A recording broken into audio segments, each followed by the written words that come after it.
नमस्कार, आपण पाहतात धाडस 007 मराठी न्यूज.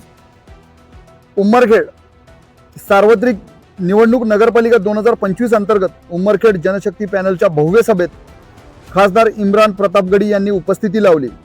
सभेत त्यांनी मुस्लिम बांधवांना एकता, शांतता आणि जागरूक मतदान करण्याचा संदेश दिला. त्यांनी लोकशाही बळकट करण्यासाठी एकजुटीने मतदान करा असे आवाहन केले. आपण त्यांनी काय संदेश दिला आहे ते आपण पाहूं. और वो मेरी शुरुआत के दिन से जब उमरखेड ने मुझे दुआ दे करके वापस भेजा, तो आपकी दुआओं का असर ये रहा कि पिछली बार आया था तो सिर्फ शायर था, इस बार आया हूं तो खासदार बन के भी आया. आपकी दुआओं के सदके में ये हुआ है.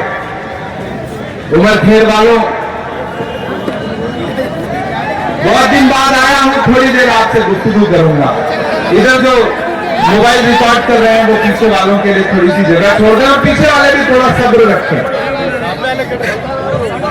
टूटने और बिखरने का चलन मांग लिया, टूटने और बिखरने का चलन मांग लिया. हमने हालात से शीशे का बदन मांग लिया.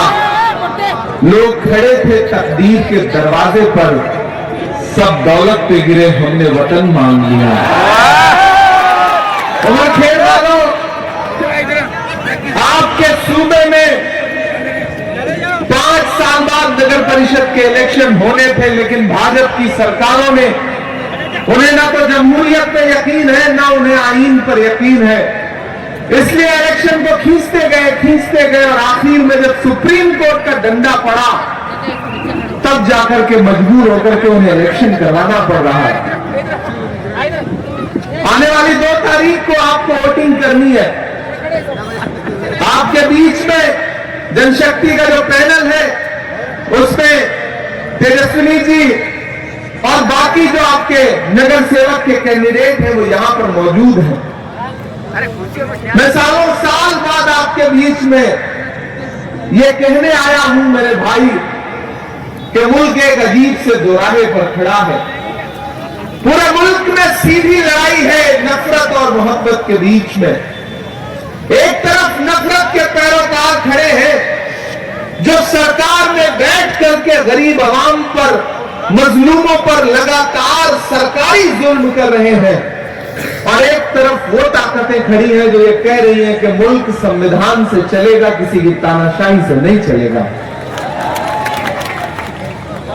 याद करिए महाराष्ट्र वालों कि किस तरह से असेंबली के इलेक्शन में जमहूरियत को चोरी करके हुकूमत बनाई गई. आज तक पूरे महाराष्ट्र में कोई ये मानने को तैयार नहीं है कि ये सच में चुन करके आई हुई सरकार है. आवाम मानने को तैयार नहीं है. उनके खुद के लोग जश्न मनाने को तैयार नहीं. वो चाहे महाराष्ट्र हो, चाहे हरियाणा हो, चाहे बिहार हो, उनको खुद भरोसा नहीं कि इतना वोट कैसे आ गया. इतना तो हमें यकीन ही नहीं था. ऐसे में ये इलेक्शन कहने के लिए छोटा इलेक्शन है, लेकिन इसकी आहट बहुत दूर तक जानी. मैं सुबह से मुसलसल सफर कर रहा हूं.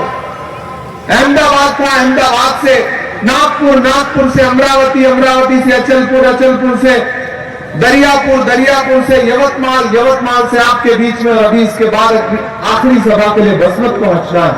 कल पात्री रहूंगा, खुलदाबाद रहूंगा. मुसलसल सफर कर रहा हूं.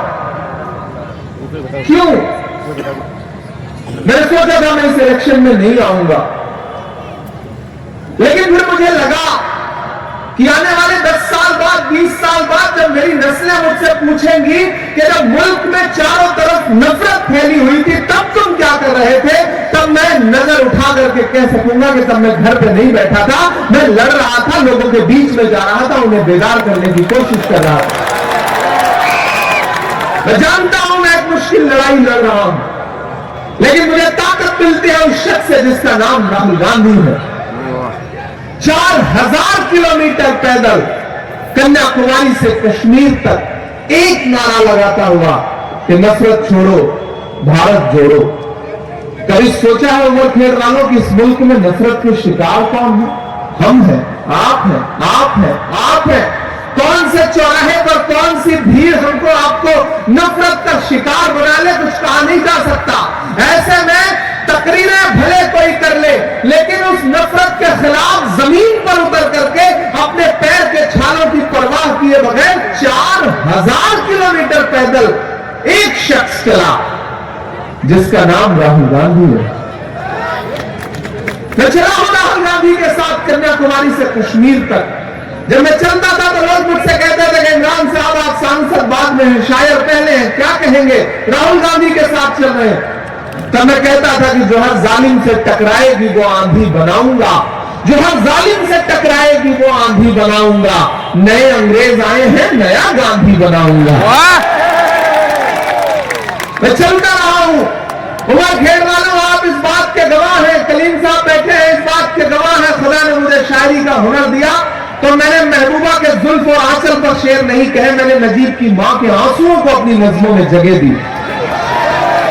मैंने गजलें नहीं कही, मैंने फलस्तीन के लिए नज्म पढ़ी, मैंने पहलू खान के लिए नज्म पढ़ी, मैंने इस मुल्क में जुल्म के शिकार हर उस इंसान के लिए आवाज उठाई जिसे मीडिया ने हाशिए पर छोड़ दिया या हुकूमतों ने तवज्जो नहीं दी।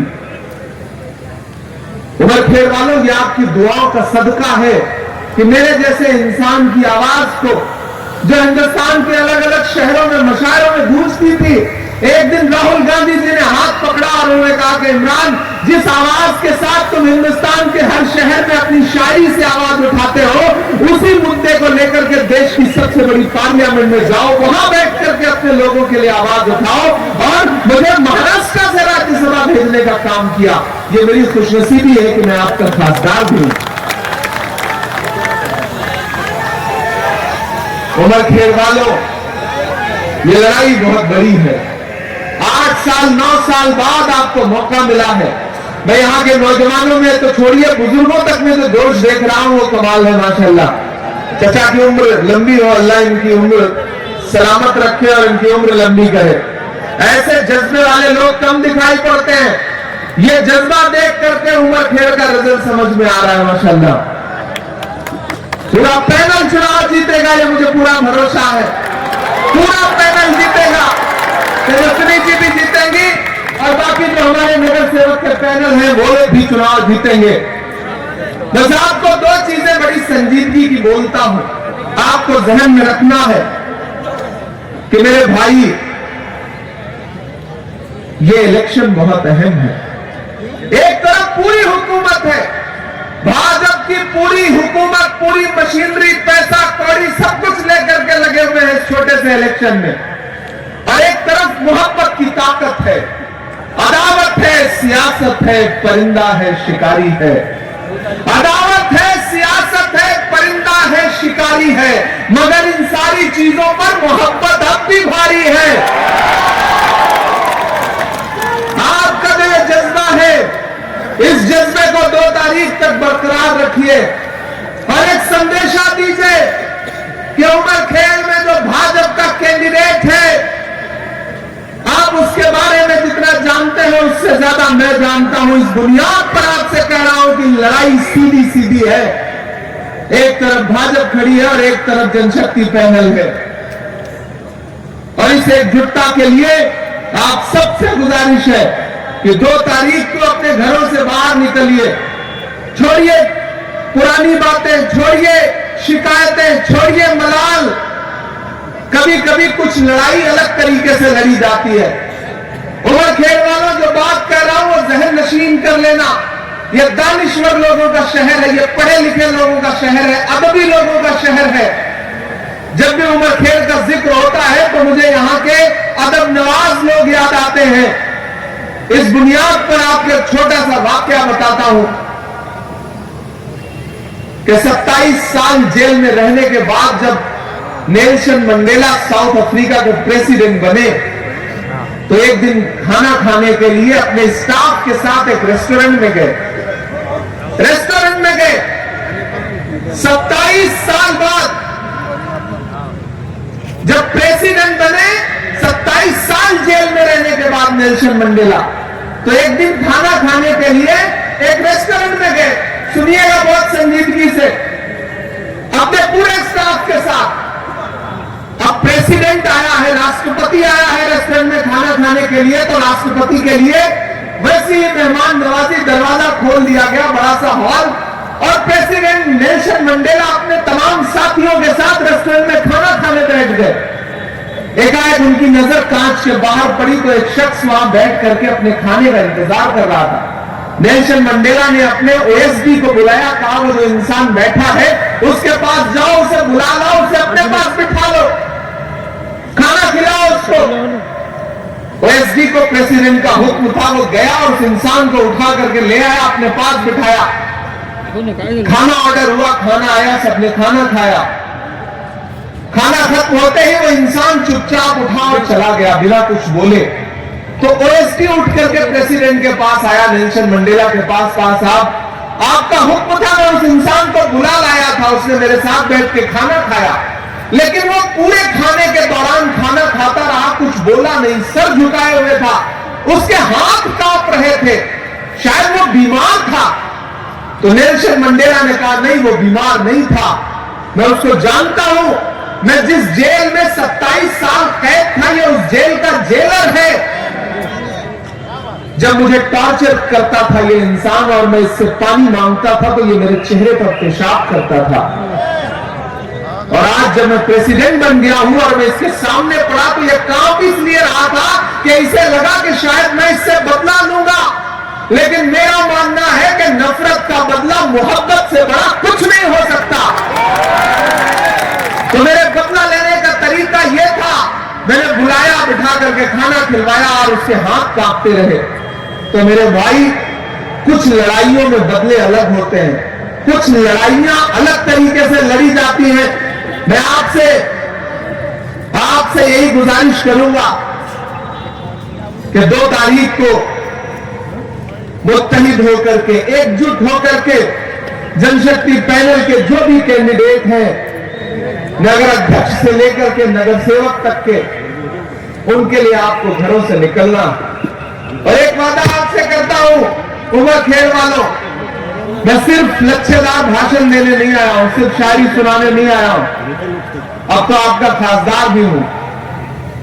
तो आप तेजस्विनी जी को और नगर सेवक जितने हैं उनको जिता करके भेजिए। इनके पास आपकी परिषद के लिए फंड तो रहेगा ही, मेरे पास भी आपके लिए खासदार की निधि है, खासदार का फंड है। और यहां जो मेरे अपने समाज के लोग बैठे हैं, इलेक्शन हो जाने दीजिए, उसके बाद मैं कोशिश करूंगा कि एक बार फिर आपके बीच में आऊं और जो समाज के जिम्मेदार लोग हैं उनके साथ बैठ करके एक बार उनसे बात करूं कि उमरखेड़ के लिए तालीमी तौर पर क्या काम किया जा सकता है। उसके लिए मैं खुद आगे बढ़कर के इनिशिएटिव लूंगा, और ये नगर सेवकों की जिम्मेदारी रहेगी कि आप सारे लोग आइडेंटिफाई कर लें कि आप मुझसे एक कोई काम क्या लेना चाहते हैं, लाइब्रेरी बनाना चाहते हैं, किसी स्कूल में कोई मदद लेना चाहते हैं, मैं अपनी निधि लेकर के, अपना फंड लेकर के आपके लिए खड़ा मिलूंगा, ये आपको भरोसा दिलाता हूं कि जख्म पर जख्म खा के निकले हैं। अब मुझे लगा कि